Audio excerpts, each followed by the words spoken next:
천사가 일러 가로되 사가라여 무서워 말라. 너의 간구함이 들린지라. 내 아내 엘리사벳이 내게 아들을 낳아 주리니 그 이름을 요한이라 하라. 너도 기뻐하고 즐거워할 것이요 많은 사람도 그의 남을 기뻐하리니 이는 저가 주 앞에 큰 자가 되며 포도주나 소주를 마시지 아니하며 모태로부터 성령의 충만함을 입어 이스라엘 자손을 주 곧 저희 하나님께로 많이 돌아오게 하겠음이니라.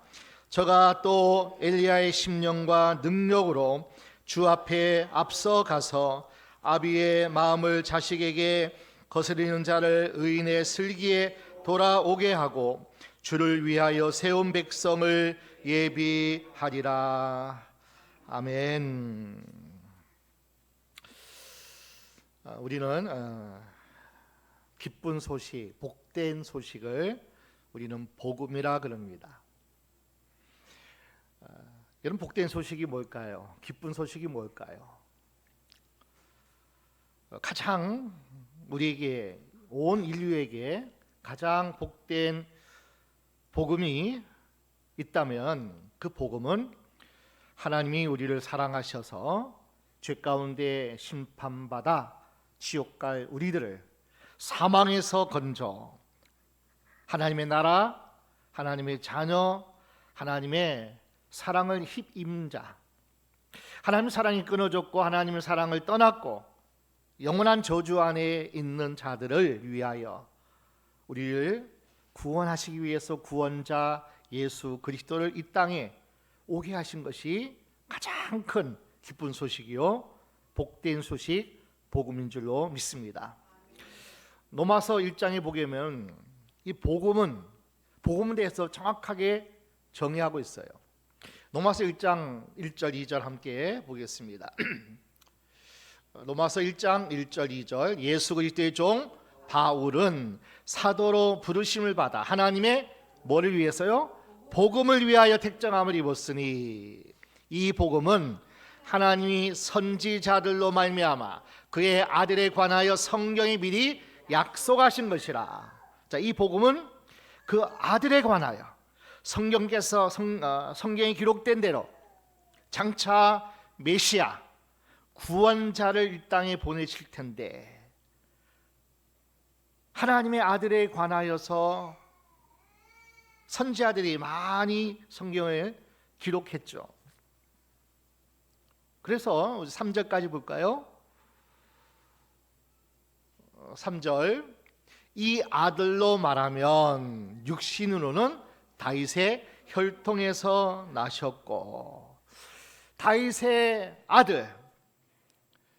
그래서 마태복음 1장 1절은 아브라함과 다윗의 자손 그리스도 예수의 세계라 족보라 그렇게 기록되어 있잖아요. 그 다윗의 아들로 다윗의 자손으로 이 땅에 오신 그 예수 그리스도가 가장 우리가 믿고 우리가 바라고 우리가 붙잡고 천국 가는 그날까지 사모할 그 아들에 관하여서 기록한 것이 이 성경책이에요. 그러니까 복음은 우리 예수님이 이 땅에 우리를 구원하러 하나님이 보내셨다. 그 아들이 이 땅에 오셨다. 우리의 구원자가 이 땅에 오셨다. 그것이 성탄의 기쁨이에요. 성탄절은 하나님의 아들이 우리를 위해서 죄를 사하여 주시고 구원해 주시기 위해서 이 땅에 오신 그 사건이 가장 큰 사건이고 하나님이 우리에게 주신 선물이 있다면 가장 큰 선물이 예수님을 하나님의 아들이신 예수님을 이 땅에 보내신 것 이것이 우리의 가장 큰 선물이고 그런데 성경을 분류하다 보면 복음서가 있습니다. 복음서. 이 복음서는 마태, 마가, 누가, 요한복음을 사복음서라 그럽니다. 그래서 복음을 우리가 제가 정의했듯이 예수님을 말씀하기 때문에 예수님의 이 땅의 나심과 또 어떻게 또 그가 사역하셨고 한마디로 예수님의 행적을 기록한 서신이 바로 책이 바로 복음서입니다. 복음서. 자, 복음서 가운데 우리는 누가복음을 오늘 보고 있습니다. 자, 누가복음을 보는데 예수님이 이 땅에 어떻게 태어나셨고, 그 예수님이 어떤 일을 하셨고, 그 예수님이 어떻게 우리의 구원을 이루셨고, 어떻게 그분이 다시 오마 약속하신, 그것이 바로 누가복음의 1장부터 24장까지의 쭉 내용입니다. 그런데 우리 주님의 나심을 기록하기 전에 먼저 세대 요한이 이 땅에 어떻게 태어난 거에 대해서 누가는 그렇게 우리가 먼저 기록하고 있습니다. 그래서 이 누가복음은 세대 요한이 이 땅에 태어난 그 얘기를 우리에게 잘 소개하고 있습니다. 자, 우리 세례 요한을 왜 누가는 먼저 기록했냐? 우리 주님이 이 땅에 오심을 미리 준비하고 예비한 자로 하나님이 세례 요한을 사용하셨기 때문이죠. 그리고 예수님도 세례 요한을 가리켜서 이렇게 얘기합니다. 여자가 낳은 자 중에 가장 큰 자. 자, 누가복음 7장 28절 함께 볼까요? 내가 너희에게 말하더니 여자가 낳은 자 중에 요한보다 큰 이가 없도다. 그만큼 요한이 이 땅에 어떻게 태어나고 어떠한 사역을 했다는 것을 예수님이 그 요한이 이 땅에 와서 한 일에 대해서 너무나 귀하고 너무나 큰 일을 했다는 거예요.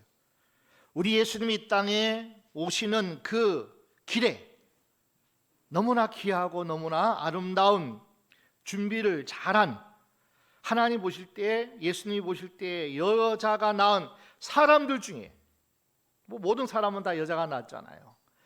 그러니까 모든 사람들 중에 가장 큰 자, 다시 말하면 예수님이 이 땅에 오시는데, 예수님이 우리 가정에 오시는데, 예수님이 우리의 삶에 오시는 그 길에 준비하고 그 예수님의 오심을 잘 올 수 있도록 그렇게 예비한 자가 사람 중에 가장 큰 사람이요, 하나님이 가장 기뻐하는 자라 그렇게 말씀해 주는 겁니다.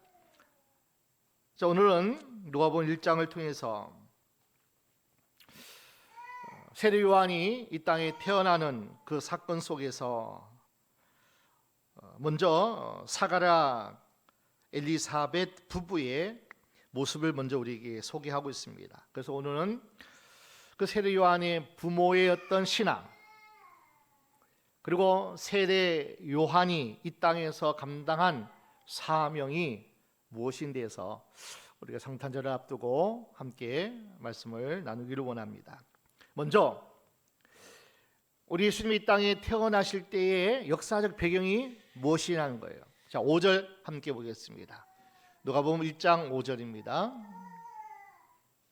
유대 왕 헤롯 때에, 어느 때예요?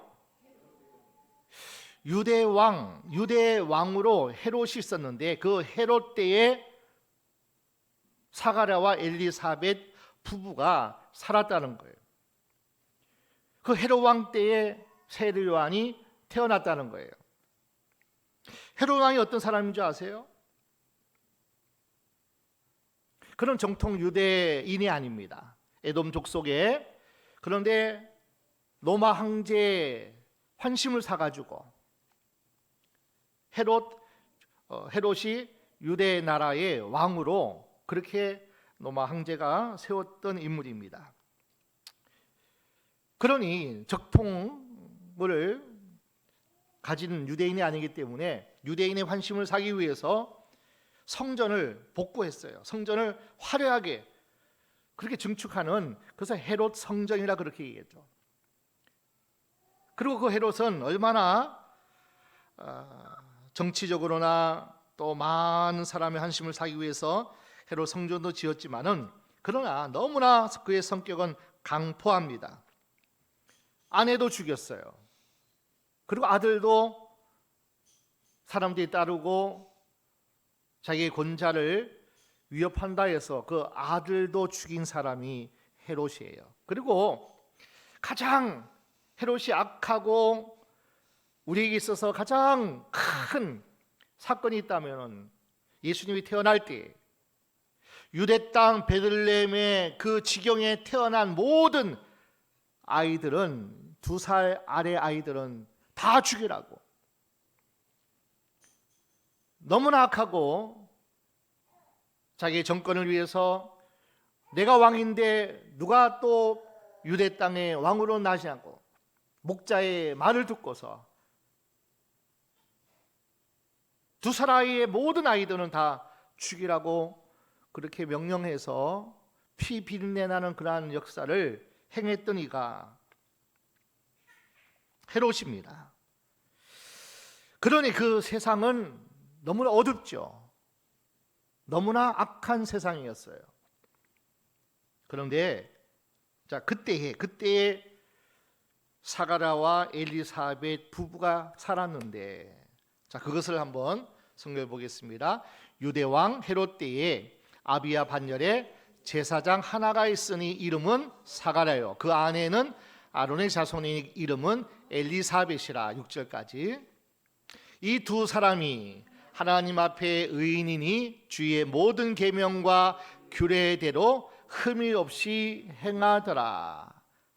그렇게 어둡고 악한 왕의 치정에 모든 백성이 근심하고 평안이 없고 여러 가지 문제 속에 살아가는 그때에 사가랴 엘리사벳 부부가 그 둘은 하나님 앞에 의인이었다는 거예요. 하나님 앞에 5절 말씀에. 그리고 그들은 제사장 반열에 사가랴도 그렇고 아론의 자손 엘리사벳.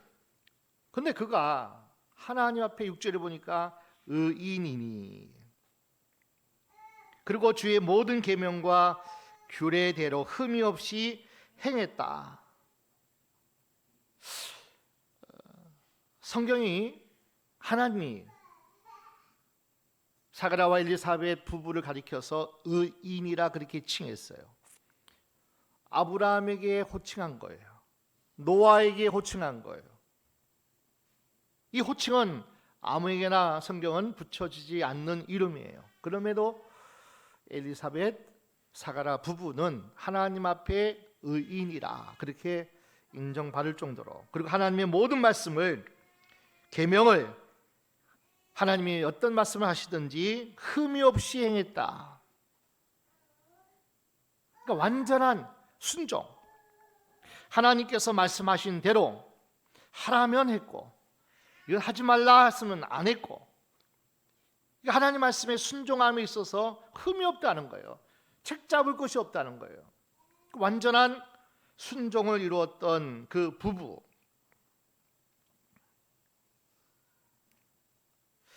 자, 7절을 함께 볼까요?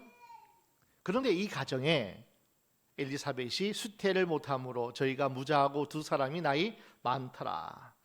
그렇게 하나님의 은혜 가운데 말씀과 기도로 성령 충만한 이 가정에 한 가지 흠집이 있으니, 한 가지 안타까운 사연이 있으니 그 가정에 자식이 없었어요. 무자했다는 거예요. 그리고 그들은 나이가 많았더라 그렇게 얘기해요. 그러니 이제는 아이를 낳을 수 없는 그런 가정인 것을 우리에게 소개하고 있습니다. 여러분, 자녀라는 것은 우리에게 너무나 귀한 존재임을 성경은 가르쳐주고 있죠. 그러니 그 가정에 자녀가 없으니 얼마나 힘들었겠어요. 그런데 그들이 자녀의 문제에 눌려가지고 불행하고 하나님을 원망하고, 하나님 이렇게 우리가 하나님 말씀대로 살았고 이렇게 신앙생활을 했는데 이렇게 제사장의 사명을 잘 감당했는데 하나님 왜 우리 가정에 아들을 주지 않습니까? 원망할 수도 있고 하나님 앞에 좀 투정할 수도 있고 받은 사명에 소홀히할 수도 있을 텐데, 그들은 그런 자녀 문제에 대해서 어떤 그렇게 원하고 바라는 그들의 소망대로 자식을 주지 않았을지라도 하나님 앞에 늘 의인의 모습으로 하나님이 어떤 말씀하시든지 순종함으로 신실한 믿음의 가정이었다는 거예요. 자, 8절도 한번 볼까요? 마침 사가랴가 그 반열의 차례대로 제사장 직무를 하나님 앞에 행할세. 그러한 어두운 시대에 가정사는 자녀가 없어서 좀 여러 가지 자녀의 기쁨이라는 게 있잖아요.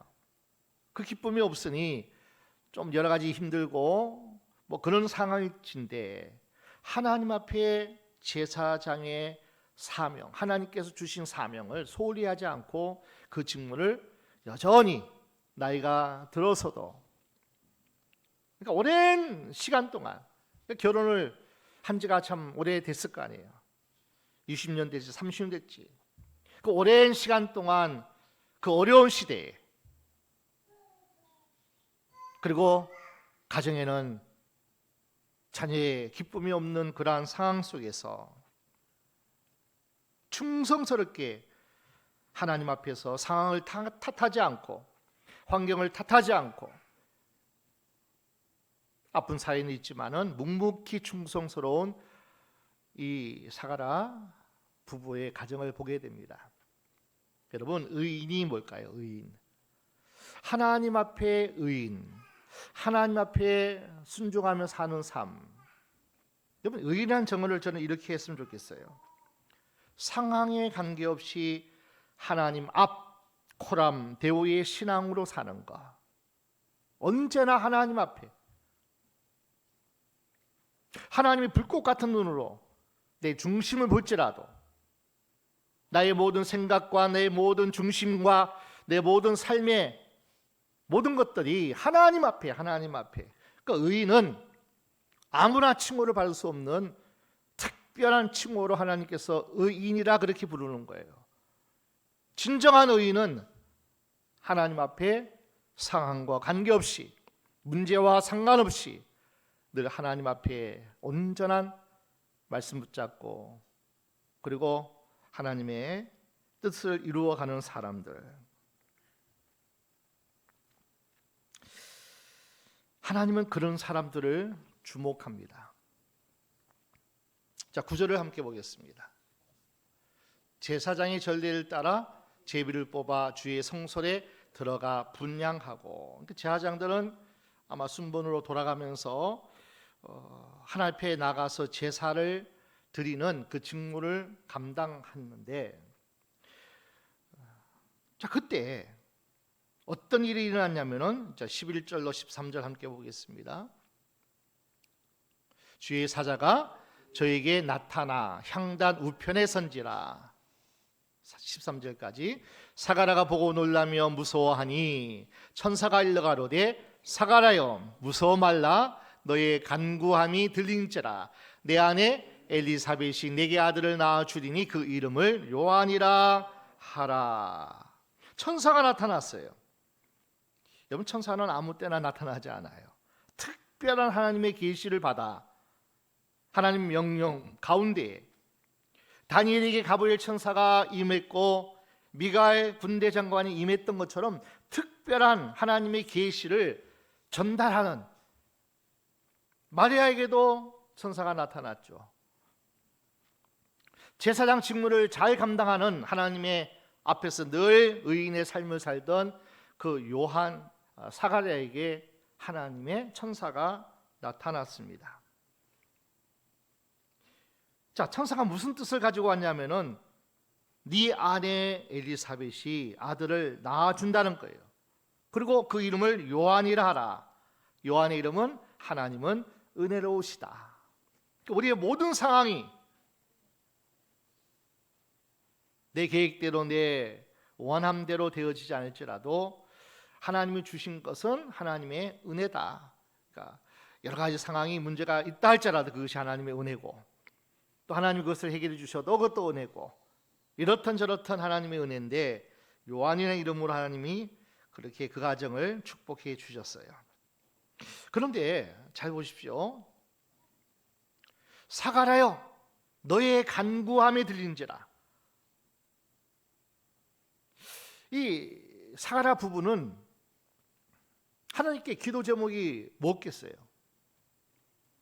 첫 번째가 하나님 앞에 늘 의인의 모습으로 살아가기를 원합니다. 영적인 기도가 분명히 있었겠죠. 제사장의 직무를 잘 감당하기를 원합니다.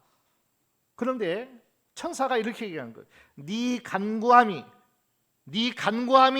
하나님이 들으셨다는 거예요. 그래서 그 간구함이 뭐냐면은 하나님, 아들을 주세요. 자식을 주세요. 우리에게도 하나님 대를 잃고 하나님의 축복의 기쁨을 누릴 수 있는,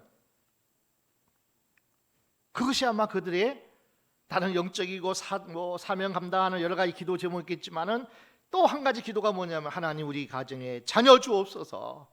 이게 뭐예요? 하나님이 들으셨다는 거예요. 너의 간구함이 내게 들린지라. 간절한 기도를 하나님 들으셨어요. 그들은 모든 계명과 규례들을 하나님께 경외함으로 절대적으로 순종하며 살았어요. 그리고 하나님께 나아가서 의인으로서 또 사명을 잘 감당하면서 또 더불어서 하나님께 간구의 소원을 올려드렸어요. 하나님, 그 간구의 기도가 가정의 아픔, 나아가 시대의 아픔, 하나님, 이 시대가 너무 어둡습니다.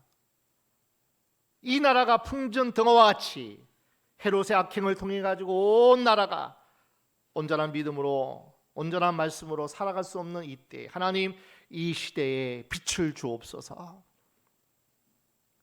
그리고 하나님, 나를 통해서, 우리 가정을 통해서 하나님이 자식을 주면 그 자식을 통해서 이 시대에 빛이 되기를 원합니다. 하나님, 자식을 주세요. 그러니까 마지막까지, 나의 늙을 때까지 그 기도가 그 가정의 제목이었어요. 여러분, 말씀에 순종하고요, 또 기도하고 또 몸부림치고 하는 그 모든 결과는요, 어떻게 보면 당장 나타나지 않을 때가 있어요. 하나님이 아니 계신 것 같고, 하나님이 아니 들으신 것 같고, 하나님의 생각만 해도요, 사라에게 아들이 생겼어요. 라헬에게 아들을 주셨어요. 하나님의 생각만 해도. 그런 하나님, 살아계신 하나님이 여전히 그 시대도 살아계시기에 그들의 간구를 하나님이 들어주시면 생각만 해도 하나님 자식을 주셨을 거예요. 그럼에도 불구하고 오랜 시간 동안 그들이 순종하고 의인의 삶을 살고 원망하지 않고 하나님의 뜻 가운데 살아갈지라도 자녀가 없었지만은 하나님이 때가 되매 천사가 나타나서 그 가정에 너의 간구함이 하나님께 들린지라.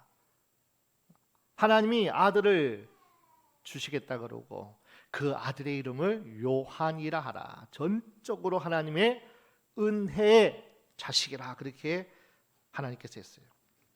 그러니까 우리가 살아가면서 또 우리의 기도의 제목이 하나님 앞에 많이 드렸어도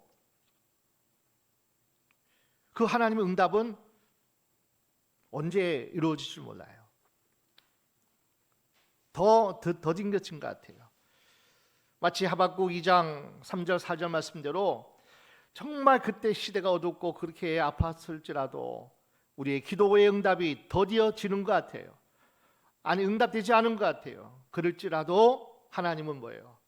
하나님이 빨리 이루시기를 원하는 거예요. 내 백성들, 그 하나님의 나라가 이루어지기 위해서 하나님이 더 갈망하시지 않겠어요? 그럼에도 불구하고 하나님의 때가 있다는 거예요. 그 이룰 때가 있다는 거예요. 그때까지 이 부부는 기도를 내려놓지 않았어요. 나이가 많았어도. 그래서 하나님이 그 가정에 귀한 생명을 주셨다는 거예요. 역대하 16장 9절 말씀 보면은 여호와의 눈은 온 땅을 두루 감찰하시는데 전심으로 자기를 향하는 자를 위해서 능력을 베푸시나니. 하나님의 능력이 어떤 능력이에요? 전심으로 하나님께 기도하는 사람들을 하나님이 언젠가는 가장 좋은 선물로 하나님이 안겨주시는데, 야고보서 5장 16절에도 의인의 간구는 역사하는 힘이 많으니라. 그러므로 사가라여 무서워 말라. 천사가 임함은 가장 축복된 선물을 주시기 위해서 너에게 나타난 것이니 사가라여 무서워 말라. 여러분, 지금 요즘 국가 현실을 보면요, 너무나 심각합니다. 위기 중에 위기 아닌가 생각돼요. 탄핵 정국으로 인한 정치, 경제, 국제 정세, 한치 앞을 내다볼 수 없는 이 어두운 시대, 헤롯 시대가 그랬고, 지금 이 땅, 이 나라의 현실이 바로 어둡습니다. 안개와 같은 정국이에요. 그러나 영적으로는 더 말할 것도 없고 다음 세대가 너무나 불확실한 그런 시대에 살고 있지만은, 사가라와 엘리사벳 부부와 같이 말씀 붙잡고 순종하는 삶을 살면은 현실 문제에 눌리기보다는 내가 감당할 짐이 너무나 크지만 그것에 눌리지 않고, 그것에 우리가 영향받지 않고 하나님 말씀 붙잡고 끝까지 기도하게 되면은 하나님이 이 나라도 이 나라도 다시 한번 제사장 나라로 사명 감당하는 놀라운 역사가 하나님께서 이루실 줄로 믿습니다. 눌릴 필요도 없고요. 염려하지 말고 기도하라는 거예요. 기도하면 하나님께서 가장 좋은 방법으로, 가장 하나님의 초자연적인 능력으로 이 땅을 새롭게 하실 것이고, 다시 한번 하나님의 뜻이 이루어지는 그 일이 하나님께서 행하실 겁니다. 주께서 말씀합니다. 아들을 낳으리니. 우리의 가정이 화목하고 자녀들이 믿음으로 세워지고 우리가 하는 일이 형통하게 되는 역사는 그저 우리는 하나님을 믿고 신뢰하고, 하박국 2장 4절 말씀대로 오직 의인은 믿음으로 말미암아 살리라. 하나님을 믿고 하나님 은혜 안에 있으면 사가라 가정에 하나님께서 놀라운 은혜로 축복하셔서 또 그들을 형통케 하시고 가장 귀한 그 시대의 어둠을 몰아내는 그 가정의 가장 큰 기쁨의 선물, 하나님의 아들을 주신 것처럼 우리에게도 그 놀라운 선물을 주실 줄로 믿습니다. 자, 14절을 보겠습니다. 너도 기뻐하고 즐거워할 것이요 많은 사람도 그의 남을 기뻐하니니. 여러분, 하나님 주시는 은혜의 선물은요, 나도 기쁘고 모든 사람이 함께 기뻐해요. 아멘. 그러니까 우리에게 기쁨이 충만한 그게 하나님의 선물이 바로 은혜라는 거죠. 그러니까 하나님 주신 것은 모든 것이 은혜예요. 안 주셨을 때도 우리의 기도가 쌓이고 또 우리의 현실이 어둡고 가장 짙은 밤일 때 하나님께서 서광을 비춰주시는 것처럼, 가장 어두운 시대에 세례 요한이 태어나고 세례 요한이 선구자로서 우리 주 예수 그리스도를 예비한 그 일을 감당한 것처럼 하나님이 우리에게 기쁨으로 충만케 할 거예요. 우리를 통해서 하나님께서 많은 사람에게 기쁨을 주는 것으로 이렇게 우리에게 주신 것이 축복이라는 겁니다. 여러분, 왜 많은 사람이 세례 요한의 탄생을 기뻐합니까? 자, 15절, 16절 함께 읽겠습니다. 이는 저가 주 앞에 큰 자가 되며 포도주나 소주를 마시지 아니하며 모태로부터 성령의 충만함을 입어 16절까지 이스라엘 자손을 주 곧 저희 하나님께로 많이 돌아오게 하겠음이니라. 많은 사람을 하나님께로 돌아오게 하는 자, 많은 사람을 구원케 하는 일에, 많은 사람이 기쁨의 삶을 살게 하는 그 일에 큰 자가 되어서 하나님이 그를 쓰신다는 거예요. 그런데 보니까 성령의 충만함을 입어 그 부모가 성령 충만했어요. 성령 충만함으로 잉태된 그 자녀가 또 하나님의 성령을 충만하게 부으니까 많은 사람을 주에게로, 하나님께로 돌아오게 하는, 지옥 갈 백성들을, 저주받아 심판받아 불행한 삶을 사는 저들에게 하나님께로 나올 수 있도록, 구원받을 수 있도록, 천국 갈 수 있도록, 그리고 이 땅에 살아가는 동안도 불행하지 않고 늘 기쁨이 충만한 삶을 살 수 있도록 하나님께서 그들의 마음을 지켜주실 것이고, 그들의 삶을 하나님께서 해결해 주실 것이고, 하나님께서 그를 축복해 주신다는 거예요. 세례 요한은 주 앞에 큰 자가 되는 거예요. 누구 앞에요? 하나님 앞에. 하나님 앞에. 여러분, 세상 가운데에 큰 자가 아니라 하나님 앞에 큰 자가 다 되시기를 축원합니다. 하나님이 인정하고 하나님이 크다, 너는 큰 용사여, 기도원에게 주신 하나님의 말씀처럼 세례 요한도 하나님 앞에 큰 자가 됐다는 거예요. 세상 볼 때는 가진 거 없어요. 세상 볼 때는 힘이 없는 것 같아요. 가장 불우한 환경일지라도 하나님 앞에 큰 자가 되면, 하나님이 그를 크다 그렇게 인정하면, 네 믿음이 크도다, 네가 나를 경외하는 줄을 알았다, 아브라함에게 크다고 칭찬하신 것처럼 우리의 믿음이 하나님께 인정받고 하나님 앞에 우리가 큰 자, 칭찬받는 자가 되어지면 하나님이 그 사람을 통해서 큰 일을 행하실 줄로 믿습니다. 많은 사람들이 세례 요한을 가리켜서 귀신 들렸다 그랬어요. 너 제정신이 아니다 그랬어요. 왜 그런 줄 아세요? 우리 마태복음 11장 18절 말씀 볼까요? 요한이 와서 먹지도 않고 마시지도 아니하며 저희가 말하기를 귀신이 들렸다 하더니, 많은 사람이 요한을 가리켜서 너 귀신 들리지 않았냐? 너 제정신이 아니지 않냐? 이 맛있는 음식을 안 먹어? 야, 한 잔 마셔봐. 얼마나 기분 좋은지 알아? 그러니까 세상이 좋아하는 것, 세상 사람들이 다 좋아하는 것, 이것을 전혀 세례 요한은 아니라는 거죠. 야, 이렇게 맛있는데, 이렇게 이거 한번 해봐, 이거 좋은데, 너 제정신 아니다. 왜 그렇게 살아? 네가 인생의 주인 되어서 네가 하고 싶은 거 하면 살아야지. 왜 그렇게 네 부모 닮아가지고 광야에서 그렇게 외롭게 쓸쓸하게 그렇게 말씀대로 살아간다고 독주도 마시지 않고 포도주를 마시지 아니하고 술을 절제하고 그렇게 삶을 살았을 때 많은 사람들이 귀신 들렸다 그렇게 매도했어요. 세례 요한은 타협하지 않았습니다. 쾌락적인 분위기에 맡기지 않았어요. 몸도 마음도 믿음도 신앙도 철저하게 하나님 앞에 큰 자가 됐다는 거예요. 술 취하기보다 성령에 취한 삶을 살았어요. 모태로부터 성령 충만함으로 태어났으니까요.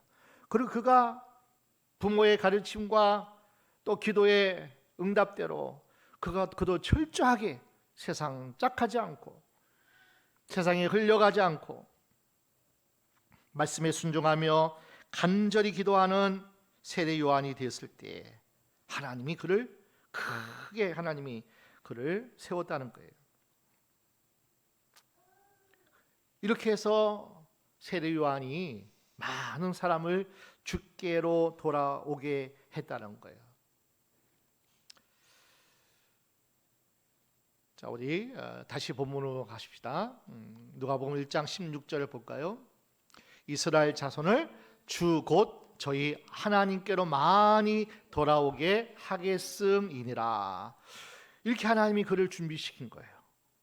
그때는 아무도 몰랐죠. 왜 광야에서 그렇게 살아오? 왜 세상에 이렇게 즐겁고 이렇게 신나는 것이 많은데 조금만 네가 생각 바꾸면은 신나는 삶을 살 텐데 왜 그렇게 광야에서 외치는 자의 삶을 사냐는 거예요. 근데 세례 요한에게는 하나님이 특별히 주신 은혜가 있었어요. 17절 함께 봅니다. 저가 또 엘리야의 심령과 능력으로 주 앞에 앞서 가서 아비의 마음을 자식에게 거스리는 자를 의인의 슬기에 돌아오게 하고 주를 위하여 세운 백성을 예비하리라. 하나님께서 그에게 특별한 선물을 주셨는데 엘리야의 심령과 능력을 주셨다는 거예요. 또 엘리야는 어떤 인물이에요? 가장 악한 왕 아합 왕 때에 아합 왕이요, 하나님을 믿어야지 왜 바알을 섬깁니까? 당당하게 그 가장 어둡고 가장 악한 아합 왕 시대 때에 아내 이세벨과 한 통속에 대해서 여호와의 선자를 죽이고 모든 사람이 바알에게 숭배하도록 우상을 섬기도록 하나님 앞에 가장 악한 왕으로 살았던 그 아합에게 특심한 열정을 가지고 나가서 백성들에게 먼저 외쳤죠. 너희가 어느 때까지 머뭇거리느냐? 너희가 어느 때까지 바알을 섬기겠느냐? 너희가 선택하라는 거예요. 바알이 하나님이면 바알을 섬길 것이고 여호와가 하나님이면 여호와를 섬기라. 어느 때까지 머뭇거려 하느냐? 모든 사람이 풍요를 쫓고 모든 사람이 다산을 원하고 세상적인 쾌락을 쫓아 바알, 아세라 신들을 쫓아하는 그 백성들을 향해서 담대하게 외친 거예요. 너희가 죽고자 하느냐? 너희가 망하고자 하느냐? 하나님의 은혜 안으로 나오라고 외쳤던 선지자가 엘리야였어요. 백성들을 향해서 외쳤어요. 세례 요한도 마찬가지죠. 광야에 나오는 모든 사람에게 도끼가 나무 뿌리에 놓였으니 너희가 망하겠느냐? 너희가 심판받아 하나님의 저주받아 멸망받은 백성이 되겠느냐고 수많은 백성들에게 세례 요한은 외쳤어요. 그리고 엘리야는 당당하게 아합 왕에게 나갔어요. 왕이여, 왕이여, 나는 하나님을 믿습니다. 우상은 섬기면 안 됩니다. 하나님이 심판 저주하셔서 비가 내리지 않고 있다는 거예요.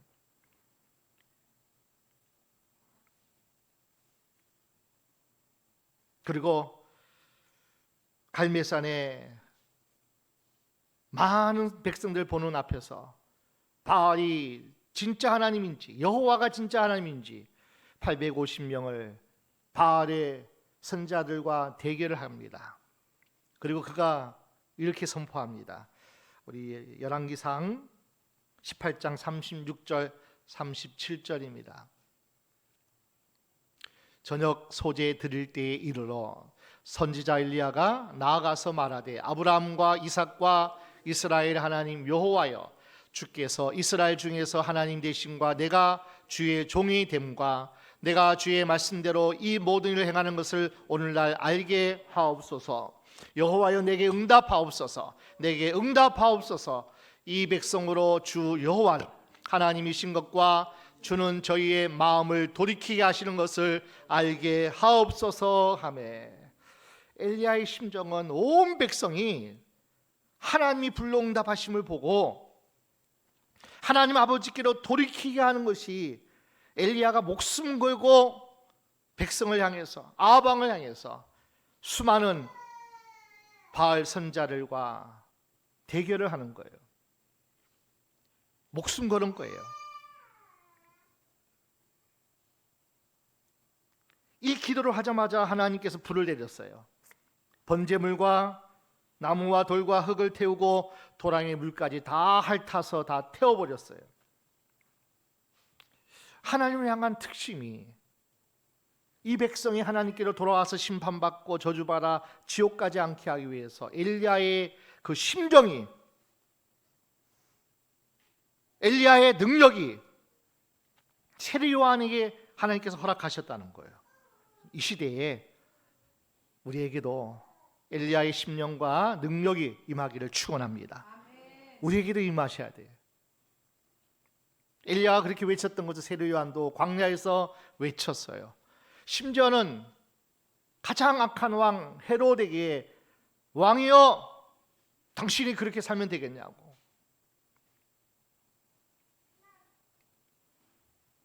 심지어는 세례 요한은 왕 앞에 아주 책망했습니다. 자, 마태복음 14장 4절, 마태복음 14장 4절. 이는 요한이 헤롯에게 말하되 당신이 그 여자를 취한 것이 옳지 않다 하였습니다. 어떻게 조카를 아내로 삼고 범하고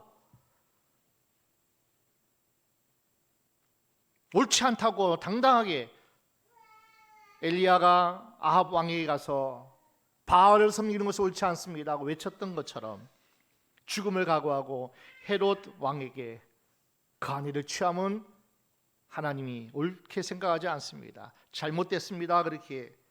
그래서 감옥에 갇히는 신세가 되었어도 당당하게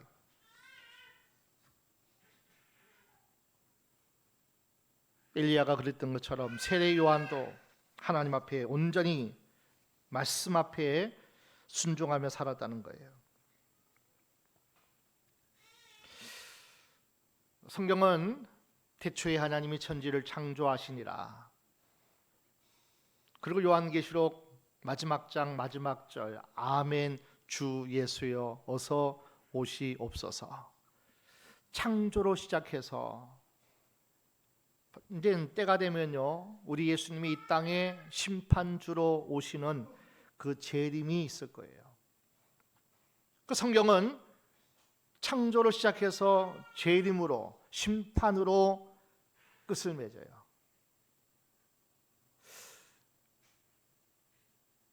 신약시대 때는 신약책이 없었기에 구약이 마지막 책이죠. 구약의 마지막 책 말라기서를 보게 되면은 그 당시 많은 백성이 타락했어요. 하나님의 제사드림도 그렇고 제사장들부터 그렇고 종교 지도자들 모든 백성이 하나님을 섬기기보다는 세상을 쫓고 그렇게 살아가던 그 시대에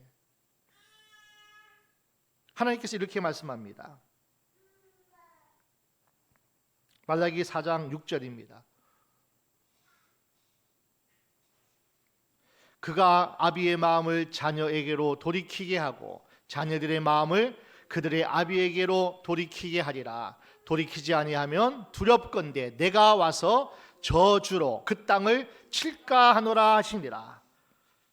하나님 아버지께로 돌아오지 않으면 자녀들은 아버지께로 돌아가야 돼요. 그리고 아비들은 아버지의 마음을 가지고 하나님의 긍휼을 가지고 하나님의 사랑을 가지고 자녀들을 그리고 많은 영혼들을 위해서 살아가야 되는 것. 그러니까 말라기의 최종적으로 구약의 마지막 메시지가 뭔지 아세요? 너희가 저주받지 않도록 헤렘 저주받지 않도록 너희가 하나님께로 돌아오라. 하나님께로 돌아오는데 자 4장 5절을 함께 볼까요? 말라기 보라 여호와의 크고 두려운 날이 이르기 전에 내가 선지 엘리야를 너희에게 보내리니. 엘리야가 죽음을 맛보지 않고 병거 타고 하늘에 올라갔어요. 성경은 엘리야를 보내겠다는 그 엘리야가 하나님은 여러 가지 정황을 통해서 세례 요한이라 그렇게 신학자들은 얘기해요. 엘리야가